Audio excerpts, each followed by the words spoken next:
భారత ప్రధాని నరేంద్ర మోదీ గారు ఇజ్రాయెల్ నుంచి భారతదేశానికి వచ్చిన 48 గంటల తర్వాత భారీ యుద్ధం ప్రారంభం అయ్యింది. మీలో కొంతమందికి డౌట్ వచ్చింటది, నెతన్యాహు నరేంద్ర మోదీకి ముందుగా తెలియజేశారా లేదా ఏమని ఇలా యుద్ధం జరగబోతోంది అన్న విషయం. ఇదొక పాయింట్. అయితే నరేంద్ర మోదీ ఇజ్రాయెల్ సందర్శనలో ఉన్న టైంలో యుద్ధం ప్రారంభం అవ్వకపోవడానికి కారణాలు ఏమిటి? మోదీ గారు వచ్చిన 48 అవర్స్ తర్వాతే ఎందుకు యుద్ధం స్టార్ట్ అయింది? హైపోథెటికల్ గా ఆలోచించండి. నరేంద్ర మోదీ గారు ఇజ్రాయెల్ సందర్శన సమయంలో, అంటే మోదీ గారు అక్కడే ఉన్నప్పుడు యుద్ధం ప్రారంభం అయితే రిపర్కషన్స్ ఎలా ఉండేవి? అలాగే ఒకవేళ యుద్ధం ప్రారంభం అయ్యుంటే నరేంద్ర మోదీ గారు సురక్షితంగా భారతదేశానికి తిరిగి రావడానికి ఫీజిబిలిటీ ఎలా ఉంది? అసలు ఏమై ఉండేది? ఇప్పుడు ఇండియన్ కాంగ్రెస్ ఏం స్టేట్మెంట్స్ ఇస్తోంది? రియాక్షన్స్ ఏమిటి? ఇండియా మీద బ్రాడర్ ఇంపాక్ట్స్ ఎలా ఉన్నాయి? ఇలా ఎన్నో విషయాలు మనం ఈ వీడియోలో విశ్లేషించుకునే ప్రయత్నం చేద్దాం. అది కూడా వాస్తవిక కోణంలో ఆలోచిద్దాం, వ్యూహాత్మక కోణంలో ఆలోచిద్దాం. 360 డిగ్రీస్ జియో పొలిటికల్ విశ్లేషణ, ఎలాంటి భావోద్వేగాలు లేకుండా విశ్లేషించుకునే ప్రయత్నం చేద్దాం. ఫస్ట్, యుద్ధం ప్రారంభం అవడానికి టైం లైన్ అనేది చాలా ముఖ్యం. నేపథ్యం అనేది కూడా చాలా ముఖ్యం. ఫిబ్రవరి 24th, 25th, 26th Narendra Modi గారి ఇజ్రాయెల్ పర్యటన. అంటే 24th వెళ్ళారు, 25th ఉన్నారు, 26th బ్యాక్ వచ్చేసారు మోదీ గారు వెనక్కి వచ్చిన 48 అవర్స్ తర్వాత, అంటే ఫిబ్రవరి 28th అమెరికా, ఇజ్రాయెల్ కలిసి ఇరాన్ అణు కేంద్రాల మీద భారీ వైమానిక దాడులు స్టార్ట్ చేశారు. అయితే మోదీ గారు వెళ్లిన 48 అవర్స్ లోనే యుద్ధం ప్రారంభం అవడం అన్నది ఇదేదో యాదృచ్ఛికం కాదు, ఖచ్చితమైన వ్యూహాత్మకమైన టైమింగ్ ఇది. అసలు యుద్ధం ఎందుకు జరుగుతోంది? ట్రిగ్గర్స్ ఏంటి అంటే, ఇరాన్ అణు కార్యక్రమము కీలకమైన దశకు చేరుకుంది. IAEA నివేదికల ప్రకారము ఇరాన్ దగ్గర 90% ఎన్రిచ్డ్ యురేనియం ఉంది, అంటే అణుబాంబు స్థాయి యురేనియం ఉంది. 6 to 10 వీక్స్ లో న్యూక్లియర్ వెపన్ తయారు చేయగలిగే సామర్థ్యం వచ్చేసింది ఇరాన్ కు. ఇది ఇజ్రాయెల్ కు ఎగ్జిస్టెన్షియల్ థ్రెట్, అంటే జీవన్మరణ సమస్య. సో టెహరాన్ లో జరిగినటువంటి డ్రోన్ అలాగే సైబర్ దాడిలో ఇరాన్ సుప్రీం లీడర్ ఖమేనీ మరణించాడు. ఇది ఇరాన్ లో పవర్ వాక్యూమ్ క్రియేట్ చేస్తుంది. IRGC అంటారు, అంటే ఇరాన్ లోని రెవల్యూషనరీ గార్డ్స్. వాళ్ళ చేతుల్లో ప్రస్తుతం పూర్తి నియంత్రణ ఉంది. ఇరాన్ ప్రతీకారం దిశగా యుద్ధాన్ని కదిలిస్తోంది. ప్రాక్సీ దాడులు జరుగుతూ ఉన్నాయి. రెడ్ సీలో లెబనాన్ ఫ్రంట్, హౌతీలు షిప్పింగ్ మీద దాడులు చేస్తున్నారు. హిజ్బుల్లా వాళ్ళు ఉత్తర ఇజ్రాయెల్ మీద భారీ రాకెట్ దాడులు చేస్తున్నారు. సో ఇది జరుగుతోంది. మరి నెతన్యాహు నరేంద్ర మోదీకి ముందుగా చెప్పారా లేదా? అధికారికంగా నో అని చెప్పి ఆన్సర్ ఇచ్చుకోవచ్చు. అంటే అధికారికంగా చెప్పినట్టుగా ఎక్కడా కూడా మీడియాలో బయటికి రాలేదు. బట్ వ్యూహాత్మకంగా 100% ఛాన్స్ ఉంది. నరేంద్ర మోదీ గారికి ముందే చెప్పేటటువంటి ఛాన్స్ ఉంది. ఎందుకు అంటే డిప్లొమాటిక్ ప్రోటోకాల్. మనం ఆపరేషన్ సింధూర్ పాకిస్తాన్ మీద చేసినప్పుడు ముందుగా మిత్ర దేశాలకు ఇన్ఫర్మేషన్ లేదా సూచన ఇవ్వడం అనేది సాధారణమైనటువంటి ఆచారం. దీన్ని పాటిస్తాయి చాలా దేశాలు. సో మనం కూడా ఆపరేషన్ సింధూర్ చేసినప్పుడు ఇజ్రాయెల్ కు అలాగే అమెరికాకు, రష్యాకు ముందుగా సూచన చేశారు డామ్ షూర్ గా. మరి వాళ్ళు లీక్ చేయరా అంటే లీక్ చేయరు. కొన్నిసార్లు అమెరికాకు సూచన చేయరు, బట్ ఇజ్రాయెల్ కు, రష్యాకు మాత్రం ఖచ్చితంగా భారతదేశం ముందుగా సూచన చేస్తుంది. ఇగో పలానా పాకిస్తాన్ మీద దాడి చేయబోతున్నాము అని. ఎప్పుడు చేస్తాం, ఎక్కడ చేస్తాం, ఎలా చేస్తాం ఇవన్నీ చెప్పరు, బట్ చేయబోతున్నాము అనేది చెప్తారు. సేమ్ నరేంద్ర మోదీ గారు ఇజ్రాయెల్లో ఉన్నప్పుడు ఇజ్రాయెల్ ప్రధానమంత్రి నెతన్యాహు గారు ఆయన చెప్పి ఉంటారు, ఆయన అసలే అత్యంత వ్యూహాత్మకమైన నేత. అందులోనూ భారత్ ఇజ్రాయెల్ కు రక్షణ భాగస్వామి, మిలిటరీ టెక్ సహకారం అందిస్తుంది. గ్లోబల్ సౌత్ లో కీలకమైన దేశం భారతదేశం. సో జస్ట్ ఎలా చెప్పిండొచ్చు అంటే, situation extremely volatile, major security developments imminent, ఇలా చెప్తూ ఉంటారు. అంటే డిప్లొమాటిక్ లాంగ్వేజ్ ఇది, డిప్లొమాటిక్ కోడెడ్ హెచ్చరిక లాంటిది.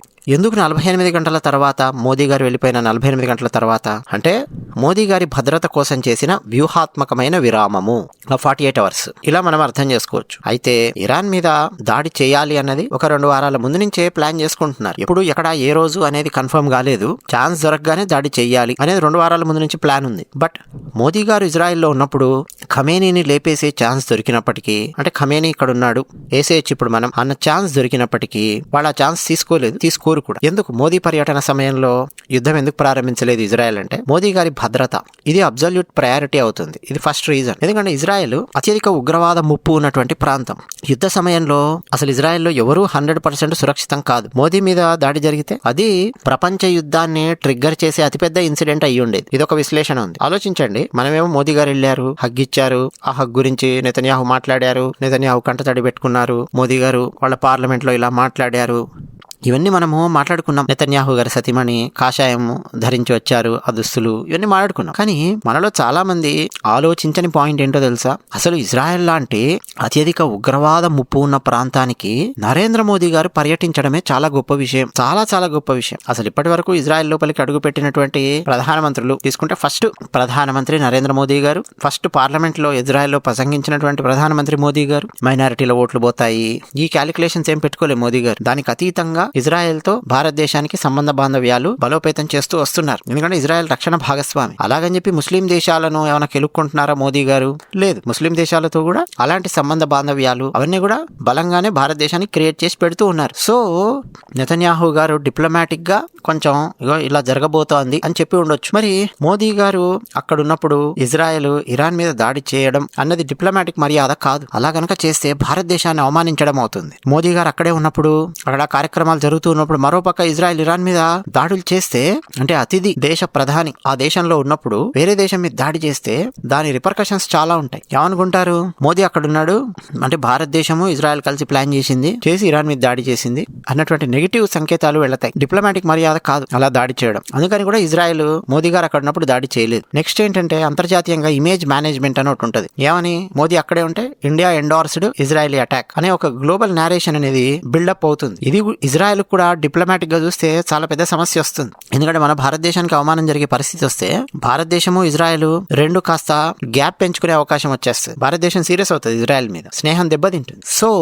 ఇలాంటి క్యాలిక్యులేషన్స్ ఉన్నాయి కాబట్టి మోదీ గారు అక్కడ ఉన్నప్పుడు ఇజ్రాయెల్ దాడి చేయలేదు. హైపోథెటికల్ గా ఆలోచించండి, ఒకవేళ మోదీ గారు అక్కడ ఉన్నప్పుడు ఇరాన్ ముందుగా కనిపెట్టి ఏమని, ఇజ్రాయెల్ అండ్ అమెరికా మా మీద దాడి చేయాలని ప్లాన్ చేస్తున్నాయి, సో ముందే మేము వేసి పారేస్తాం, ముందే మా ప్రాక్సిస్ వాళ్ళందరినీ అలర్ట్ చేస్తాం, సో మేమే దాడి చేస్తాం అని ప్లాన్ చేసి దాడి చేసి ఉంటే, అలాగే ఇజ్రాయెల్ దాడి చేసి ఉంటే, అంటే మోదీ పర్యటన సమయంలో యుద్ధం మొదలయ్యి ఉంటే భయంకరమైన పరిణామాలు ఉండేవి. ఒకటి, నరేంద్ర మోదీ గారి భద్రతకు ముప్పు. టెల్ అవీవ్ గాని, జెరూసలేం గాని, ఇజ్రాయెల్ పట్టణాలు మిసైల్ రేంజ్ లో ఉంటాయి. Hezbollah long range precision rockets ఉపయోగిస్తుంది. నరేంద్ర మోదీ గారిని బంకర్ షెల్టర్ కు పంపించాల్సిన పరిస్థితి వచ్చేది. ఎమర్జెన్సీ ఎక్స్ఫిల్ట్రేషన్ సిచ్యువేషన్ వచ్చేది. భారత దౌత్య వర్గానికి తీవ్రమైన సంక్షోభం వచ్చేది. అంటే ప్రత్యేక ఎయిర్ స్పేస్ క్లియరెన్స్ చేయాల్సి వచ్చేది ఆ రూట్ లో ఉన్న అన్ని దేశాలతో మాట్లాడి. ఎందుకంటే యుద్ధ సమయంలో విమాన ప్రయాణం అనేది అత్యంత ప్రమాదకరం. ఆ టైంలో వేరే కొంతమంది లేపేసేసి చేతులు ఎత్తేస్తారు, మాకు తెలియదు మోదీ వెళ్తున్నాడని. అంటే తెలిసి కూడా లేపేసి కూడా మాకు తెలియదు, మేము అసలు మోదీ జోలికి రాదలుచుకోలేదు, మేము ఇగో ఫలానా ఎక్కడో యూఏఈ మీద లేకపోతే సౌదీ మీద ఏదో వేయాలనుకున్నాము, అదేళ్ళి ఆ విమానాన్ని తాకింది, దానికి మమ్మల్ని ఏం చేయమంటారు, ఇలా చెప్పే ఛాన్స్ ఉంది.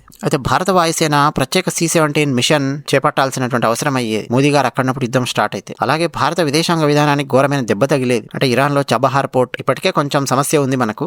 అమెరికా ఇజ్రాయెల్ యుద్ధం చేస్తూ ఉండడం వల్ల చాలా డబ్బులు ఇండియా ఇరాన్ లోని చబహార్ పోర్ట్ డెవలప్మెంట్ కి పెట్టింది. దానికి ఇంకా పెద్ద దెబ్బ తగిలేది. సెంట్రల్ ఏషియా యాక్సెస్ అందులో తేడా వచ్చేది. అరబ్ ప్రపంచము భారతదేశంపై అనుమానాలు ఎక్కువగా పెట్టుకునేది. అంటే మోదీ అక్కడ ఉండి చేయించాడు, ఇలాంటి సమస్యలు చాలా వచ్చేవి. ఆర్థికంగా ఇప్పటికే సమస్యలు వస్తున్నాయి, అవి మరిన్ని ఎక్కువ అయ్యేవి. అంటే చమురు ధరలు బ్యారెల్ $85 నుంచి $140 వరకు వెళ్లే ఛాన్సెస్ ఎక్కువగా ఉన్నాయి. మన భారతదేశానికి ఇక వేరే దేశాలు చమురు పంపించము అని చెప్పి ఒక యుద్ధ వాతావరణ పరిస్థితి నెలకొనడము, భారత్ ద్రవ్యోల్బణం లోపలికి వెళ్లడము, రూపాయి పతనము, ఇంధన సబ్సిడీ భారము, ఇప్పటికే అసలు మన ఇంటర్వెన్షన్ ఏమీ లేకపోయినా మనం ఇవన్నీ ఫేస్ చేయాల్సి వస్తుంది నెక్స్ట్ ఈ యుద్ధం వల్ల. నెక్స్ట్ చాలా సమస్యలు రాబోతున్నాయి భారతదేశంలో ఆర్థికంగా. మోదీ గారు అక్కడే ఉన్నప్పుడు యుద్ధం స్టార్ట్ అయ్యింటే ఇంకా సమస్యలు తీవ్రమయ్యేవి. అసలు అలాంటి సిచ్యువేషన్ లో మోదీ సురక్షితంగా భారతదేశానికి చేరగలిగేవారా? సాంకేతికంగా చూస్తే ఎస్ చేరగలిగేవారు, వ్యూహాత్మకంగా చూస్తే ఎక్స్ట్రీమ్లీ రిస్కీ. అది సాధ్యమైన మార్గాలు ఏంటంటే మళ్ళా సౌదీ ఎయిర్ కారిడారో, యూఏఈ ఎయిర్ కారిడారో అక్కడి నుంచి రావాల్సి వచ్చేది, లేకపోతే యుఎస్ ఎయిర్ స్పేస్ షీల్డ్స్ ఉంటాయి ఇజ్రాయెల్లో, అక్కడికి పంపించి అక్కడి నుంచి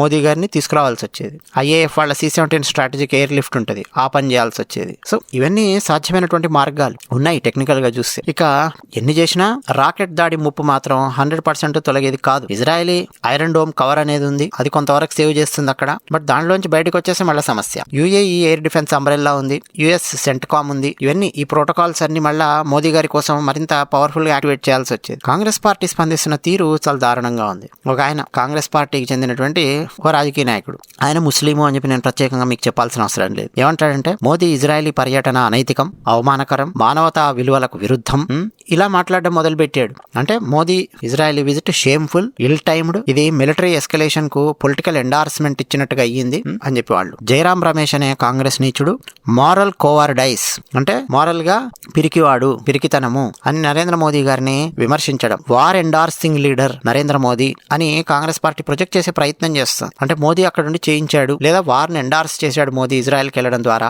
అనే నేరేటివ్ చూపించే ప్రయత్నం చేస్తున్నారు. ఎందుకు కాంగ్రెస్ పార్టీ ఇలా చేస్తుంది? ఎన్నికల కోణం. కాంగ్రెస్ ఏంటంటే ఎలాంటి సిచ్యువేషన్స్ వచ్చినా దాన్ని ఎన్నికల కోణంలో ముడిపెట్టి రాజకీయ వ్యూహాలు రచించి ఓట్లు దండుకునే ప్రయత్నం చేస్తుంటది. మైనారిటీ ఓట్లు, ముస్లిం మైనారిటీ ఓట్లు దండుకోవడం కోసం. అసలు నిజానికి నరేంద్ర మోదీ గారు ముస్లింలకు శత్రువు కాదు, వ్యతిరేకి కాదు, ముస్లిం దేశాలకు శత్రువు కాదు, వ్యతిరేకి కాదు. బట్ స్టిల్ మోదీ గారు ఇజ్రాయెల్కి వెళ్ళొచ్చారు కాబట్టి ఒక నేరేషన్ బిల్డ్ చేసి ముస్లిం మైనారిటీ ఓట్లు గుంపగుత్తగా కాంగ్రెస్ పార్టీ వేయించుకునే ప్రయత్నాలు చేయడం. అందుకని మోదీ గారిని విమర్శిస్తూ మోదీ గారిని వార్ ఎండార్సింగ్ లీడర్, మోరల్ కోవర్డ్ అనే నేరేటివ్ బిల్డ్ చేసే ప్రయత్నం చేస్తున్నారు. ప్యూర్ గా ఎన్నికల కోణం ఎస్టాబ్లిష్ చేసే ప్రయత్నం చేస్తుంది కాంగ్రెస్ పార్టీ. కాకపోతే భారతీయ జనతా పార్టీ స్ట్రాంగ్ గా రిటార్ట్ కూడా ఇచ్చింది. పిల్ల చేష్టలు, పిచ్చి వేషాలు మానుకోండిరా, నరేంద్ర మోదీ గారికి ఏం సంబంధము? మోదీ గారు ఇజ్రాయెల్ కు వెళ్ళాలి అనేటటువంటిది 6 నెలల క్రితం డిసైడ్ అయ్యింది. వెళ్లారు, వచ్చారు మోదీ గారు. అది ఆయన పర్సనల్ దానికోసం కాదు, భారతదేశానికి ఇజ్రాయెల్ కి మధ్య సంబంధ బాంధవ్యాలు స్ట్రాంగ్ గా బిల్డ్ చేయడానికి వెళ్లారు, వచ్చారు. అలాగే చాలా ముస్లిం దేశాలకు వెళ్లారు, వచ్చారు. అంతకుముందు సౌదీకి వెళ్లారు, యుఏఈకి వెళ్లారు. మొన్న మధ్య కూడా యుఏఈ ప్రిన్స్ ఆయన భారతదేశానికి వచ్చారు. ఇవన్నీ జరుగుతున్నాయి. కానీ కాంగ్రెస్ ఏంటంటే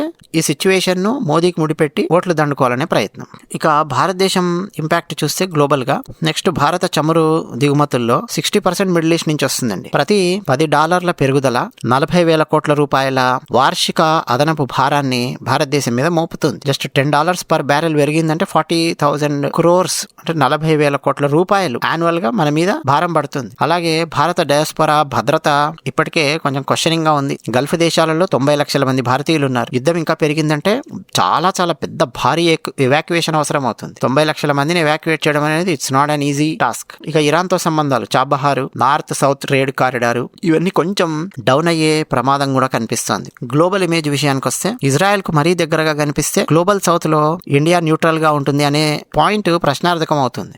అంటే నాన్ అలైన్డ్ స్ట్రాటజిక్ అటానమీ అనేది భారతదేశం యొక్క ఆలోచన. ఎవరికి అలైన్ అయి ఉండకూడదు, స్ట్రాటజిక్ అటానమీ ఉండాలి. అంటే ఏ దేశంతో ఫ్రెండ్షిప్ మెయింటైన్ చేసినా అది ఆ దేశం వరకే ఉండాలి తప్ప ఆ దేశానికి శత్రు దేశాలు ఎవరు, ఆ దేశానికి మిత్ర దేశాలు ఎవరు, ఆ క్యాలిక్యులేషన్స్ ఉండవు అన్న కోణంలో భారతదేశం వెళుతోంది. అయితే ఇజ్రాయెల్ కు ఎక్కువగా క్లోజ్ గా ఉంటూ ఉండడం వల్ల ఏమవుతుందంటే ఒకవేళ నరేంద్ర మోదీ గారు అక్కడే ఉన్నప్పుడు యుద్ధం గనక స్టార్ట్ అయ్యి ఉంటే భారత్ భవిష్యత్తులో ఏదైనా సమస్యలు వస్తే మధ్యవర్తిగా వ్యవహరించగలదా అన్న ప్రశ్న వాస్తవికంగా లిమిటెడ్ గా మారుతుంది. అంటే భారతదేశం పూర్తిగా మధ్యవర్తిగా మారలేదు అన్నటువంటి గ్లోబల్ ఇమేజ్ వచ్చేస్తుంది ఇజ్రాయెల్లో గనక మోదీ గారు ఉండుంటే. ఎందుకంటే అరబ్ ప్రపంచంలో విశ్వసనీయత కావాలి. మరో పక్క చూస్తే ఇజ్రాయెల్ తోనేమో బలమైన సంబంధాలు ఉన్నాయి, ఇరాన్ తోనేమో చారిత్రాత్మకమైన స్నేహం ఉంది భారతదేశానికి. ఇరాన్ ఏం శత్రువు కాదు భారతదేశానికి. ఒక కాశ్మీర్ లోయలోనే 15 లక్షల మంది షియా ముస్లిమ్స్ ఉన్నారు ఇరాన్ కు సపోర్ట్ చేసేవాళ్ళు. పరిమితులు కూడా ఉన్నాయి భారతదేశానికి. ఏంటంటే అమెరికా ఒత్తిడి ఉంటుంది ఓ పక్క, ఎందుకంటే వాళ్ళ ఈక్వేషన్స్ వేరు ఇరాన్ మీద దాడి చేయడానికి. సో దాన్ని ఖండించిన అమెరికా ఒత్తిడి ఉంటుంది. క్వాడ్ రాజకీయాలలో పరిమితులు ఉంటాయి, చైనా షాడో డిప్లొమసీ, ఇట్లా రకరకాల సమస్యలు ఉన్నాయి. మొత్తం మీద చూస్తే అండి ఇది యాదృచ్ఛికంగా జరిగినటువంటి సంఘటన కాదు. మోదీ గారు ఇజ్రాయెల్ సందర్శన ముగిసి వెనక్కి వచ్చిన 48 hours లో యుద్ధం స్టార్ట్ అవడం అనేది యాదృచ్ఛికం కాదు, పూర్తిగా సమన్వయంతో జరిగిన వ్యూహాత్మక టైమింగ్. అంటే మోదీ గారు అక్కడ ఉన్నప్పుడు చేయకూడదు, అనవసరంగా మోదీ గారికి చెడ్డ పేరు వస్తుంది. మోదీ గారు వెళ్ళిపోయిన తర్వాతనే యుద్ధం స్టార్ట్ చేసుకోవాలి. మన యుద్ధాలు మన గోల నరేంద్ర మోదీ గారికి భారతదేశానికి అంటించకూడదు అన్న కోణంలోనే ఇజ్రాయెల్ ఆలోచించింది. మోదీ పర్యటన చూస్తే డిప్లొమాటిక్ కవరేజ్ ఉంది, గ్లోబల్ మెసేజ్ వెళ్ళింది. India stands with Israel strategically not militarily అనేది చెప్పారు మోదీ గారు. అంటే ఇజ్రాయెల్ చేసే మిలిటరీ యాక్షన్స్ కి సపోర్ట్ చేస్తాము అని చెప్పి ఎక్కడా చెప్పలా మోదీ గారి స్పీచ్ చూస్తే. అది ప్రపంచంలో చాలా మంది లీడర్స్ కి అర్థమైంది, స్ట్రాటజికల్ గా సపోర్ట్ చేస్తాము అని. ఇప్పుడు ఇజ్రాయెల్ యుద్ధం చేస్తానంటే ఆయుధాలు ఇవ్వడము అలాంటివి చేయదు ఇండియా, బట్ వేరే హెల్ప్ చేస్తుంది. బంకర్స్ నిర్మించడం గానీ, మెడికల్ ఎక్విప్మెంట్ పంపించడం గానీ, ఫుడ్ పంపించడం గానీ, క్లోత్స్ పంపించడం గానీ, ఇంకేమన్నా వేరే వేరే సహాయ సహకారాలు పూర్తిగా అందిస్తూ ఉంటుంది. అలాగే ఐక్యరాజ్య సమితిలో యాక్టివ్ గా మీడియేషన్ రోల్ పోషించబోతోంది భారతదేశం. ఎందుకంటే ఇరాన్ లో మన చాబహార్ ప్రాజెక్టుకు ఇప్పటికే ఇండియా భారీ నిధులు ఇచ్చింది. గల్ఫ్ దేశాలతో ఎనర్జీ గ్యారంటీ ఒప్పందాలు, ఇరాన్ తో డిప్లొమాటిక్ బ్యాక్ ఛానల్ ఓపెన్ చేయడం, ఇట్లా చాలా చాలా ఉన్నాయి, ఇంకా జరగబోతూ ఉన్నాయి. బట్ ఒకటి మాత్రం నిజం, ఈ యుద్ధంలో భారతదేశం ఏమి యోధుడిగా దిగడం లేదు, వీక్షకుడిగా కూర్చోవడం లేదు, సంతులనకర్తగా ఉంది. అంటే స్ట్రాటజిక్ బ్యాలెన్స్ చేస్తోంది. ఈ పాత్రను బలంగా భారత్ కనుక నిర్వహిస్తే 21వ శతాబ్దపు గ్లోబల్ పవర్ సెంటర్ గా ఎదుగుతుంది అని చెప్పడంలో ఏమాత్రం సందేహం లేదు. మరి మీ అభిప్రాయాలు కామెంట్ సెక్షన్ లో రాయండి. ధన్యవాదాలు.